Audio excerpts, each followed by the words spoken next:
Synopsis of the 8th Tablet. Adapa's wide understanding amazes Nibiru's savants. On Anu's orders, Adapa is brought to Nibiru, an Earthling's first ever space journey. Enki reveals Adapa's parenting truth to Anu. Enki justifies his deed by the need for more food. Adapa is sent back to start farming and shepherding. Enlil and Enki create crop seeds and sheep lines. Ninurta teaches Cain crop cultivation. Marduk teaches Abel shepherding and tool-making. Fighting over water, Cain strikes and kills Abel. Cain is tried for murder, sentenced to exile. Adapa and Titi have other offspring who intermarry. On his deathbed, Adapa blesses his son Sati as his heir. A descendant, Enki, is taken by Marduk to Lamu. Let Adapa, the Earthling, to Nibiru be brought. So did Anu his decision declare. By the decision Enlil was not pleased. Whoever of this would have thought that by a primitive worker fashioning, like us the being would become. With knowledge endowed between heaven and earth will travel. On Nibiru the waters of long life he will drink, the food of long life eat. Like one of us Anunnaki shall the one of earth become. So was Enlil to Enki and the other leaders, saying. By the decision of Anu, Enki too was not pleased. Sullen was his face after Anu had spoken. After Enlil had spoken, with Enlil his brother Enki agreed. Indeed, who of this would have thought? So to the others did Enki say. The brothers sat and contemplated. Ninmah with them was also deliberating. The command of Anu cannot be avoided to them, she said. Let Adapa by our young ones to Nibiru be accompanied, his fright to diminish, to Anu things explain. So did Enki to the others say. Let Ningishzida and Dumuzi his companions be. By the way, Nibiru for the first time with their eyes also see. By Ninmah was the suggestion favored. Our young ones, on earth born, of Nibiru are forgetting. Its life cycles by those of earth are overwhelmed. Let the two sons of Enki, as yet unmarried, to Nibiru also travel. Perchance brides there for themselves they shall find. When the next celestial chamber from Nibiru did arrive in Sippar, Ilabrat, a vizier of Anu, from the chamber stepped off. I have come to fetch the Earthling Adapa, so to the leaders he said. The leaders to Ilabrat Adapa presented. Titi and her sons to him they also showed. Indeed, in our image and after our likeness they are, so did Ilabrat say. To Ilabrat, Ningishzida and Dumuzi, sons of Enki, were presented. To accompany Adapa on his journey they have been selected to him, Enki said. Anu, his grandchildren to see, will be pleased, so did Ilabrat say. To hear instructions, Enki Adapa to him summoned. To Adapa thus he said, Adapa, to Nibiru, the planet whence we had came, you will be going. Before Anu, our king, you will come. To his majesty you will be presented. Before him you shall bow, speak only when asked, to questions short answers give. New clothing you will be given, the new garments put on. A bread on earth not found they to you will give. The bread is death, do not eat. In a chalice an elixir to drink they too will give you. The elixir is death, do not drink. With you Ningishzida and Dumuzi my sons will journey. To their words hearken, and you shall live. So did Enki Adapa instruct. This I shall remember, Adapa said. Enki, Ningishzida and Dumuzi summoned. To them a blessing and advice he gave. Before Anu the king, my father, you are coming. To him you shall bow and homage pay. By princes and nobles do not be coward, of them you are the equals. To bring Adapa back to earth is your mission. By Nibiru's delights be not charmed. This we shall remember, Ningishzida and Dumuzi said. His young one, Dumuzi, Enki embraced. On the forehead he kissed him. The wise one, Ningishzida, Enki embraced. On the forehead he kissed him. A sealed tablet in the hand of Ningishzida unseen he placed. To my father Anu this tablet in secret you shall give. So did Enki to Ningishzida say. Then the two with Adapa to Sippar departed. To the place of the celestial chariots they went. To Ilabrat, Anu's vizier, the three of them themselves presented. To Ningishzida and Dumuzi, the garb of Igigi was given. Like celestial eagles they were dressed. As for Adapa, his unkept hair was shaven. A helmet as that of an eagle he was given. Instead of his loincloth, a tight-fitting vestment he was made to wear. Between Ningizida and Dumuzi, inside that which ascends, he was placed. When the signal was given, the celestial chariot roared and shuddered. In fright did Adapa cower and cry out, "The eagle without wings is soaring." Upon his sides Ningizida and Dumuzi their arms placed. With soothing words they him calmed. When 1 league aloft they were borne, upon the earth they glanced out. Its lands they saw by seas and oceans into parts separated. When 2 leagues aloft they were, the ocean to a tub grew smaller. The land was the size of a basket. When 3 leagues aloft they were, again they cast a glance whence they had departed. The earth was now as small as a ball, by a sea of darkness in the vastness swallowed. Once again Adapa agitated was. He cowered and cried out, "Take me back," he shouted. Ningizida his hand on the neck of Adapa put. In an instant was Adapa quiet. When they on Nibiru landed, there was much curiosity. The children of Enki, on earth born, to see, even more so an earthling to encounter. A being from another world on Nibiru has arrived. So were the crowds shouting. With Ilibrat to the palace they were taken to be washed and with perfumed oils anointed. Fresh and befitting garments they were given. Heeding Enki's words, Adapa the new clothing did put on. In the place nobles and heroes milled about. In the throne room princes and counselors gathered. To the throne room by Ilibrat they were led. Adapa behind him, then the 2 sons of Enki. In the throne room before Anu the king they bowed. From his throne Anu stepped forward.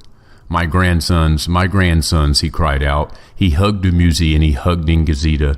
With tears in his eyes he embraced them, he kissed them.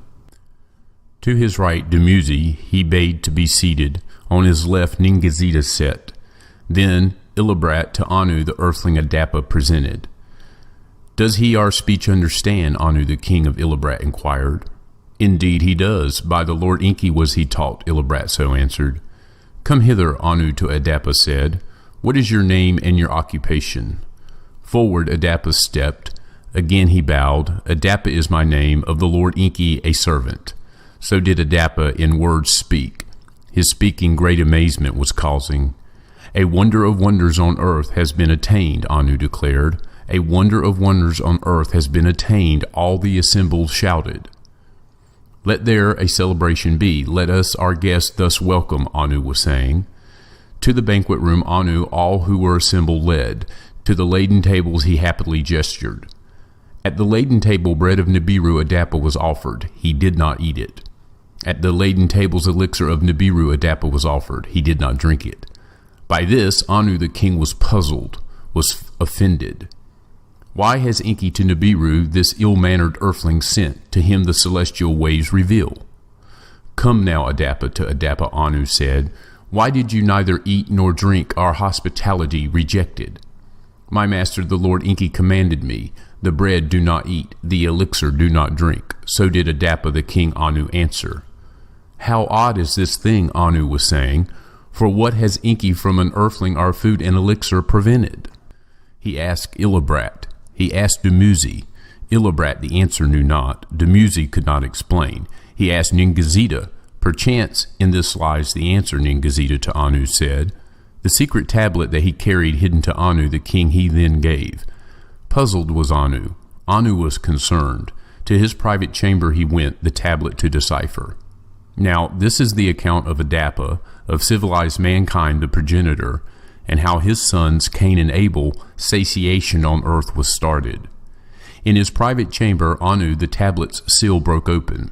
Into the scanner the tablet he inserted, it message from Enki to decipher. "Adapa by my seed to an earthling woman was born," so did the message from Enki say.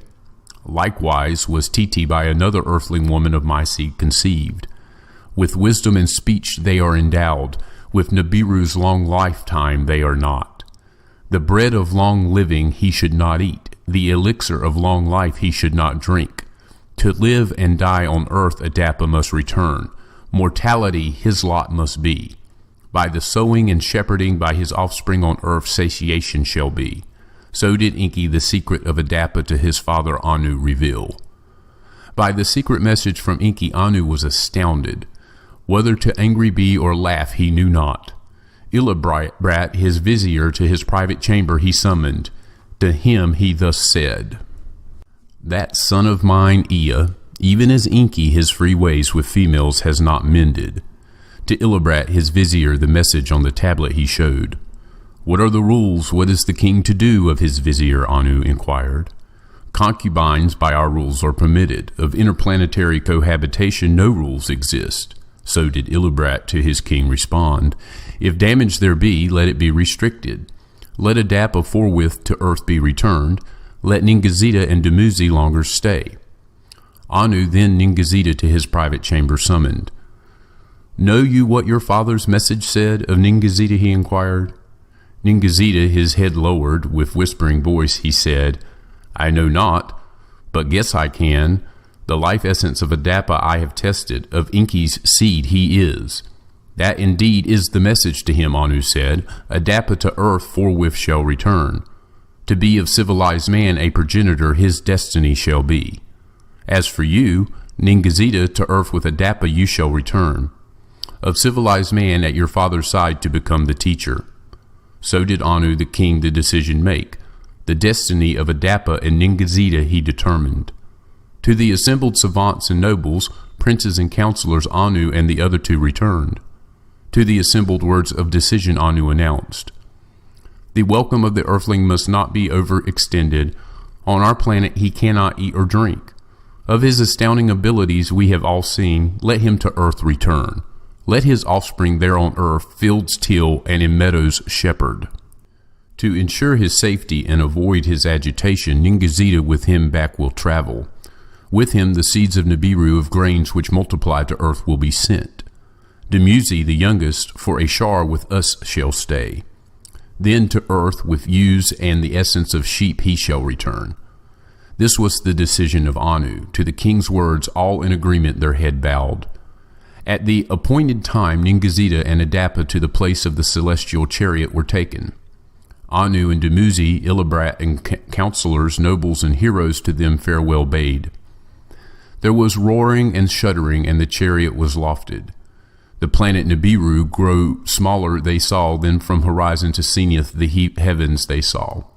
On their journey Ningazita to Adapa the planet gods explained. Of sun and earth arid the moon to him lessons he gave. Of how the months chase one another and how earth's year is counted him he taught.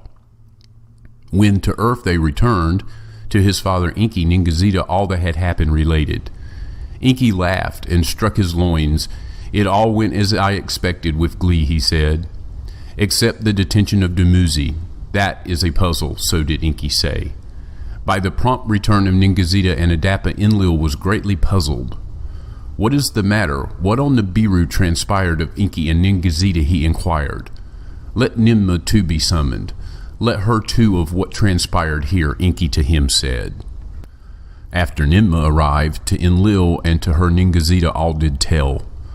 Enki, his cohabitation with the earthling females also related. No rules have I broken, our satiation I have ensured, so Enki to them said. No rules did you break? The fates of Anunnaki and earthlings by a rash deed you determined, so did Enlil in anger say. Now the lot is cast, destiny by fate is overtaken. With fury was Enlil seized, with anger he turned and left them standing. To Eridu Marduk came, by his mother Damkina was he summoned. The odd ongoings to verify of his father and brother he demanded. To keep the secret from Marduk hidden father and brother decided. Anu by the civilized man was enthralled, to at once all on earth satiate he commanded. So they to Marduk only part of the truth revealed. By Adapa and Titi Marduk was impressed, to the boys he took a liking. While Ningazita Adapa is instructing, let me the boys' teacher be, so did Marduk to his father Enki and Enlil say. Let Marduk teach one, let Ninurta teach the other, to them Enlil responded. In Eridu, Ningazita with Adapa and Titi stayed, numbers and writing Adapa he taught. The twin who was first in birth, Ninurta to Bad Tibera his city took. Cain, he who in the field food grows, he called him. To dig canals for watering he taught. Sowing and reaping he was teaching. A plow from the wood of trees Ninurta for Cain made, with it a tiller of the land to be. The other brother, son of Adappa, by Marduk to the meadows was taken. Abel, he of the watered meadows, his name was thereafter called. How to build stalls Marduk him taught, for shepherding to start, the return of Dumuzi they awaited. When the Shar was completed, Dumuzi to earth returned. The essence, seed of sheep, used for the growing, with him he brought. Four-legged animals of Nibiru to another planet, the earth, he conveyed. His return with essence, seed, and use was cause for much celebration. Into the care of his father Enki, Dumuzi with his precious cargo returned. The leaders then got together how to proceed with the new breed they considered. Never before was there a ewe on earth. A lamb has never to earth from the heavens been dropped. A she-goat has never before to her kid given birth. Weaving of sheep's wool has never before been established. The Anunnaki leaders, Enki and Enlil, Ninmah and Ningazita, who the creators were, a creation chamber, a house of fashioning to establish, decided. Upon the pure mound of the landing place in the Cedar Mountains it was established.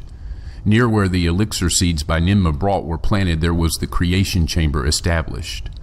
There was the multiplying of the grains and of the ewes on earth begun. Of Cain for sowing and reaping Ninurta was the mentor. Of Abel the arts of ewe and lamb rearing and shepherding Marduk was the mentor.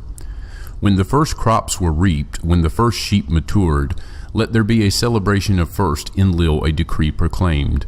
Before the assembled Anunnaki the first grains, the first lambs were presented. At the feet of Enlil and Enki, Cain, by Ninurta guided, his offering placed. At the feet of Enlil and Enki, Abel, by Marduk guided, his offering placed. Enlil to the brothers gave a joyful blessing, their labors he extolled. Enki his son Marduk embraced. The lamb for all to see he raised. Meat for eating, wool for wearing, to earth have come, Enki said. Now this is the account of the generations of Adappa, and the killing of Abel by Cain, and what thereafter transpired. After the celebration of first was over, sullen was Cain's face. By the lack of Enki's blessing greatly he was aggrieved. As to their task the brothers returned. Abel before his brother was boasting. I am the one who abundance brings, who the Anunnaki satiates, who gives strength to the heroes, who wool for their clothing provides. Cain by his brother's words was offended. To his boasting strongly he objected. It is I who the plain luxuriates, who furrows with grains makes heavy, in whose fields birds multiply, in whose canals fish become abundant. Sustaining bread by me is produced, with fish and fowl the Anunnaki diet I variate. On and on the twin brothers each other disputed. Through the winter time they argued. When summer began it was not raining, the meadows were dry, the pastures dwindled. Into the fields of his brother Abel his flocks drove, from the furrows and the canals to drink water. By this Cain was angered. To move the flocks away his brother he commanded.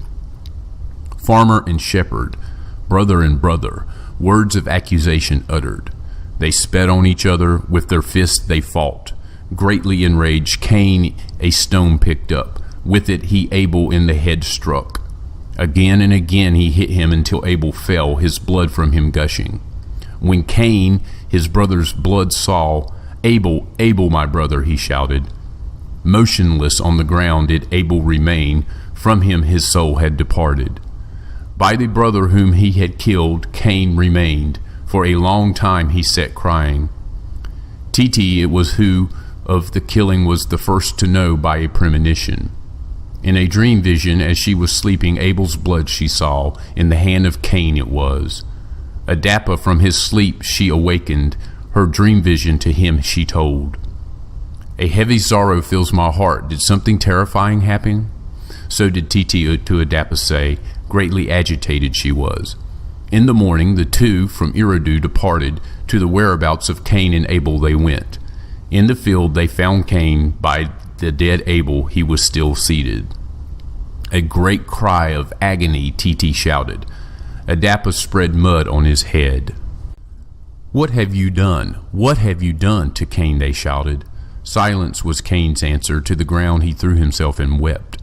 To Eridu city Adappa returned. What had happened to the Lord Enki he told.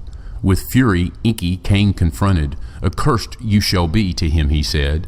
From the Eden you must depart. Among Anunnaki and civilized earthlings you shall not stay.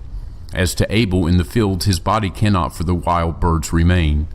As the Anunnaki custom is, he in a grave below a stone pile shall be buried. How able to bury Enki to Adapa and Titi showed, for the custom to them was not known. For 30 days and 30 nights was Abel by his parents mourned. To Eridu for judgment Cain was brought, the exile sentence to pronounce Enki wished. For his deed Cain himself must be slain, so did Marduk with anger say. Let the 7 who judge be assembled, so did Ninurta of Cain the mentor say. Whoever of such an assembling ever heard, Marduk shouted, that for one not from the Nibiru Anunnaki leaders shall to judge be called? Is it not enough that one by Ninurta mentored, the one by me favored has killed? Is it not that as Ninurta Anzu did vanquish, so did Cain against his brother rise? Like the fate of Anzu, Cain's fate should be. His life breath should be extinguished. So did Marduk in anger to Enki, Enlil, and Ninurta say. Ninurta by the words of Marduk was saddened. Silence, not words, his answer was. Let me with Marduk my son words in private have to them, Enki said. When in Enki's private chambers he and Marduk were, my son, to Marduk Enki softly spoke, your agony is great. Let us not agony with agony compound. A secret that on my heart has heavily emburdened me, let me to you tell. Once upon a time, as by the river I strolled, 2 earthland maidens my face caught. By them from my seed were Adapa and Titi conceived. A new kind of earthling, a civilized man, by that upon the earth was brought. Whether they to procreate were able, our king Anu in doubt was. By the birth of Cain and Abel were Anu and the council on Nibiru convinced. A new phase of Anunnaki presence on this planet was welcomed and approved. Now that Abel has been slain, and if Cain too shall be extinguished, satiation to an end would come, mutinies will be repeated, all that was achieved shall crumble. No wonder that to Abel a liking you took, the son of your half-brother he was. Now on the other one have pity, let the line of Adapa survive. So did Enki with sadness a secret to Marduk his son reveal. By the revelation Marduk was at first astounded, then by laughter he was overcome. Of your love-making prowess much to me was rumored, now of that I am convinced. Indeed, let Cain's life be spared to the ends of the earth, let him be banished. So did Marduk from anger to laughter changing to his father say. In Eridu judgment upon Cain by Enki was pronounced. Eastward to a land of wandering for his evil deed Cain must depart. That his life must be spared, he and his generations shall be distinguished. By Ningazita was the life essence of Cain altered. That his face a beard should not grow, Cain's life essence Ningazita changed. With his sister Awan, a spouse, Cain from the Eden departed. To the land of wandering he set his course. Now the Anunnaki set and among themselves wondered. Without Abel, without Cain, who shall for us the grains grow and bread make? Who shall be the shepherd, the ewes multiply, wool for clothing provide? Let by Adapa and Titi more proliferation be, so did the Anunnaki say. With the blessing of Enki, Adapa his spouse Titi knew again and again. One daughter, another daughter, each time again and again were born. In the 95th Shar, a son Adapa and Titi finally had. Sati, he who life binds again, Titi he named. By him were the generations of Adapa counted. In all, 30 sons and 30 daughters Adapa and Titi had. Of them tillers of the land and shepherds for the Anunnaki toiled. By them did satiation to Anunnaki and civilized earthlings come back. In the 97th Shar, to Sati a son by his spouse Azura was born. By the name Enki in the annals he was recorded. Master of humanity meant his name. By Adapa his father writing in numbers he was made to understand. And who the Anunnaki were and all about Nibiru by Adapa Enki was told. To Nibru-Ki by the sons of Enlil he was taken, secrets of the Anunnaki him they taught. How the perfumed oils for anointing Nanar, Enlil's on earth the eldest, him showed. How the elixir from the Enbu fruits to prepare Ishkur, Enlil's youngest, him instructed. It was since then that by civilized man the Anunnaki lords were called, and of the rites of worship of the Anunnaki that the beginning was. Thereafter to Enki by his sister Nome a son was born. Cunan, he of the kilns, his name had the meaning. For by Ninurta in Bad Tibera he was tutored, of furnace and kiln there he learned. How with bitumens fires to make, how to smelt and refine he was taught. In the smelting and refining of gold for Nibiru he and his offspring toiled. In the 98th Shar did this matter come about.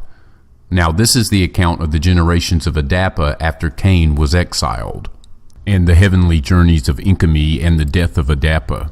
In the 99th Shar to Cunan a son was born. By Mulet, a half-sister of Cunan, he was conceived. Malelu, he who plays, she named him. In music and song he excelled. For him Ninurta a stringed harp made, a flute for him he shaped. Hymns to Ninurta Malelu played, with his daughters before Ninurta they sang. The spouse of Malelu, the daughter of his father's brother, was Dunna, was her name.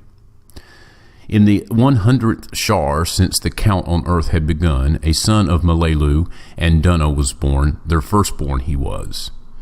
Irid, he of the sweet waters, his mother Dunna him named. Him Dumuzi how wells to dig had taught, for flocks in distant meadows water to provide. It was there, by the wells in the meadows, that shepherds and maidens gathered, where espousing and proliferation by civilized mankind exceedingly abounded. In his days the Igigi to earth were more frequently coming. To observe and see from the heavens they increasingly abandoned. To watch and see what on earth was transpiring they increasingly desired. To be with them on Lamu Enki Marduk beseeched. To watch and see what on earth was transpiring Marduk more fervently wished. At a well in the meadows did Irid his spouse meet. Baraka was her name, the daughter of his mother's brother she was. At the conclusion of the 102nd Shar a son to them was born. By the name Enki, by Enki understanding in the annals he was called. Wise and intelligent he was, numbers he quickly understood. About the heavens and all matters celestial he was constantly curious. To him the Lord Enki took a liking. Secrets once to Adapa revealed to him he told. Of the family of the sun and the 12 celestial gods Enki him was teaching, and how the months by the moon were counted and the years by the sun, and how by Nibiru the Shars were counted, and how the counts by Enki were combined, how the Lord Enki the circle of the heavens to 12 parts divided, a constellation to each one how Enki assigned, 12 stations in a grand circle he arranged, how to honor the 12 Anunnaki great leaders by names the stations were called. To explore the heavens Enki was eager, 2 celestial journeys he did make. And this is the account of Enki's journeys to the heavens, and how the Igigi troubles and intermarriages by Marduk were started. To be with Marduk in the landing place Enki was sent. From there Marduk in a rocket ship to the moon did him take. There what Marduk from his father Enki had learned to Enki he did teach. When to earth Enki returned to be with Utu in Sippar, the place of the chariots, he was sent. There a tablet for writing what he was learning by Utu to Enki was given. Utu in his bright abode a prince of earthlings him installed. The rites him he taught, the functions of priesthood to begin. In Sippar, with his spouse Adina, a half-sister Enki resided. To them in the 104th Shar a son was born. Methuselah, his mother him named, who by the bright waters raised the name Mint. It was after that Enki on his second journey to the heavens went. This time, too, Marduk was his mentor and companion. In a celestial chariot heavenward they soared, toward the sun, and away from it they circled. To visit the Igigi on Lamu by Marduk he was taken. To him the Igigi a liking took. Of civilized earthlings from him they learned. Of him it is in the annals said that to the heavens he departed, that in the heavens he stayed till the end of his days. Before Enki for the heavens departed, all that in the heavens he was taught. In writings Enki a record made, for his sons to know he wrote it. All that is in the heavens in the family of the sun he wrote down, and about the quarters of the earth and its lands and its rivers too. To the hands of Methuselah his firstborn son the writings he entrusted.